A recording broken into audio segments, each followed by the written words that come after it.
On va commencer avec la santé au travail. Sandrine Weiss, bonjour. Bonjour.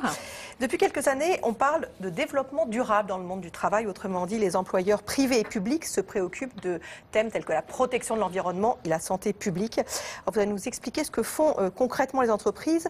Mais c'est un effet de mode ou pas, cette histoire, ou c'est une volonté vraie et durable? Oui. On peut dire que c'est une préoccupation qui est montante depuis 10 ans. Pourquoi cet engouement? D'abord, c'est dans l'air du temps. Il y a une prise de conscience générale de la nécessité de protéger l'environnement. Et puis, il y a aussi un contexte législatif. Depuis 2009 et le Grenelle de l'environnement, il y a des lois beaucoup plus strictes qui s'imposent aux entreprises et qui les contraignent en vrac à contrôler leurs émissions de déchets ou qui leur imposent dans l'administration, par exemple, de réduire leur consommation de papier. Alors concrètement, elles font quoi pour être un peu plus respectueuses de ce qui nous entoure? Les actions sont vastes. Tout d'abord, dans leur cycle de production, elles vont réduire la pollution et aussi dans le déplacement de leurs salariés.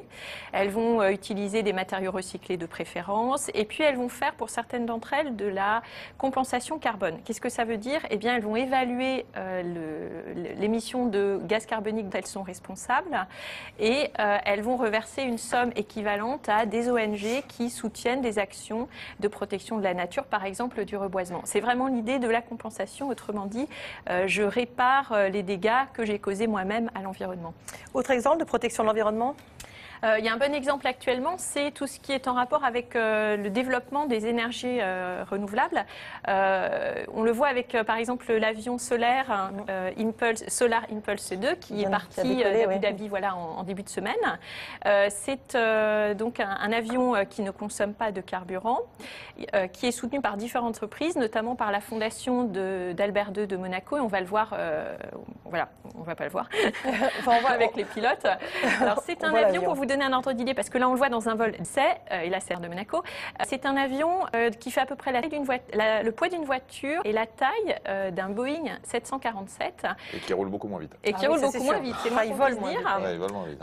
Alors ce qui est intéressant de souligner vraiment, c'est que cet avion, cette initiative est soutenue financièrement par des entreprises qui n'ont pas de rapport avec l'industrie aéronautique, par exemple par un fabricant de vins et spiritueux.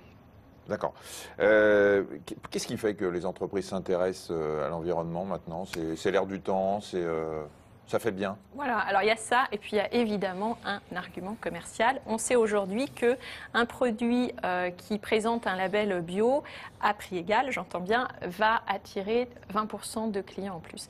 Mais il n'y a pas que cet argument commercial. Il faut bien se dire qu'une entreprise ou une administration, ce n'est pas une coquille déshumanisée, ce sont des hommes et des femmes qui travaillent et qui souhaitent eux-mêmes léguer un environnement de qualité à leurs enfants et qui souhaitent aussi être fiers de l'employeur qu'ils ont et des valeurs que l'employeur défend. Donc tous ces éléments impactent les décisions dans un sens positif, dans le sens du développement durable. Il ne faut quand même pas faire d'angélisme non plus.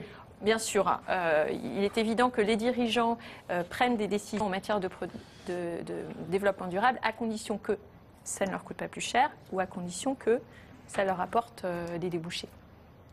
Il y a des pays qui seraient un petit peu plus en avance que nous ou... Les pays scandinaves, ce sont des pays qui sont avancés sur ce sujet. Alors, on va prendre l'exemple de la Norvège. Ouais, on va prendre l'exemple de la Norvège où c'est très marqué, notamment dans le secteur de la pêche. En Norvège, il y a depuis longtemps une pêche qui est certifiée durable. Là, on voit des pêcheurs actuellement. En Norvège, c'est la période de la pêche au skraï, qui est une variété de cabillaud. Et par exemple, la taille imposée pour la pêche aux entreprises de pêche est de 47 cm contre 37 cm dans le reste de l'Europe. Donc, c'est un élément parmi d'autres qui concourt à préserver le stock de poissons. C'est bon le cabillaud. On imagine que toutes les associations de consommateurs surveillent de près que tout ça ne s'arrête pas. Et oui, c'est pour ça qu'on peut rester confiant. Il y a les associations de consommateurs. Et puis pour finir, je voudrais dire aussi qu'il y a les réseaux sociaux. Autrement dit, aujourd'hui, dès lors qu'il y a ne serait-ce qu'une rumeur sur une entreprise, une rumeur sur une pratique polluante ou l'utilisation d'un aliment décrié tel que l'huile de palme, eh bien les réseaux sociaux s'enflamment.